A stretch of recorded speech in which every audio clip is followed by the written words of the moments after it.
There's a lot of f***ing been going on in this bed right here. You can tell. Look at that shit.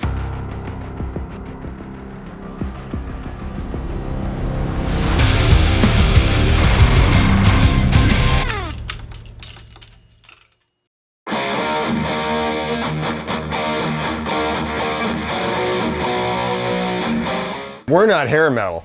No. It ain't about doing your hair. It's about being, you know, very superficial and playing very generic chords and writing songs that are kind of like not unique and not really challenging the status quo. Then that's hair metal. Why are we here? We're the only band that shouldn't be here. Lynch Mob was actually born in a very interesting era. We were right at the cusp of the death of hair metal and the beginning of grunge. Right. And that's what killed our band. You know, we came out of the gate very promising, had an amazing band, amazing songs, in this and that, as relative to the hair metal scene. And we thought we were the evolution of that. We thought, well, we're taking that and we're growing it forward, right? And then Kurt Cobain came along and the grunge thing and the whole antithesis of what our generation represented. So we suffered for that. But the thing is, I applaud what happened because it's absolutely necessary, because every generation has to speak for itself. And really the hair generation couldn't speak for the next generation, and so forth and so on. And that's just the way it is. That's human nature, you know. All our children reject us, you know, and everything that we stand for, and they build a new reality. And that's what was going on. So.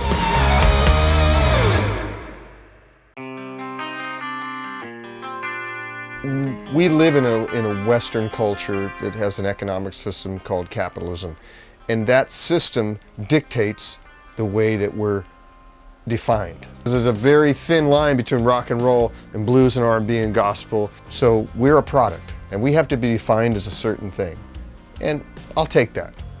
And we're defined as this kind of post-hair band because of when we came out with our record and who I am, you know, coming from Dokken and Oni coming from his history and the rest of us and so forth.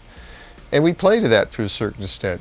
And that's our bread and butter. We're able to raise families and support ourselves with that. So I'm not going to knock it.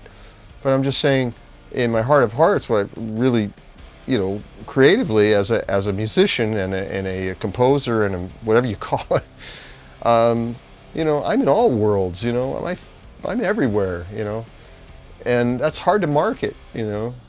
So, but what I love about this band is we allow ourselves to be free. You know, we're defined and constricted in a certain sense, and that's how we sell ourselves. And we come on these tours and we do these festivals and we play these clubs and so forth. And, you know, people think, okay, you know, we're going to go out and play Wicked Sensation and I got my Dokken legacy and so forth. But way beyond that, 30 years later, we're still just creative people that are continuing to be creative people. And I'm not trying to pretend to be some super artist, creative genius or anything like that. I'm just saying that the way I'm built is I just do what I've always done, which is create what I feel compelled to create at the moment.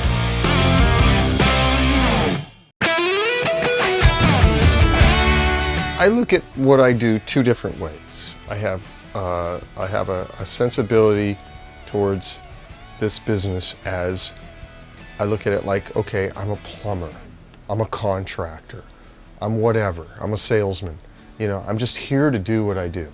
It's a service. If I got to play whatever music, old 30-year-old music, or go out and play covers, or go do clinics, you know, that's my job.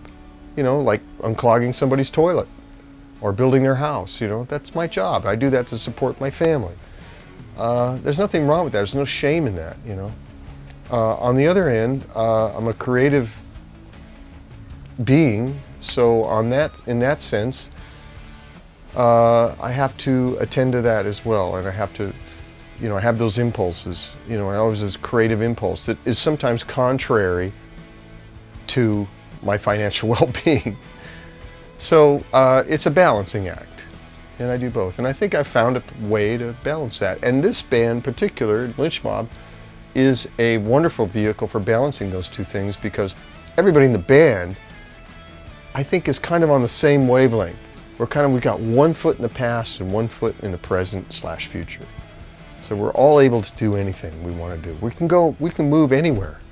You know, I love that. So I don't know where it's going to take us. I love it.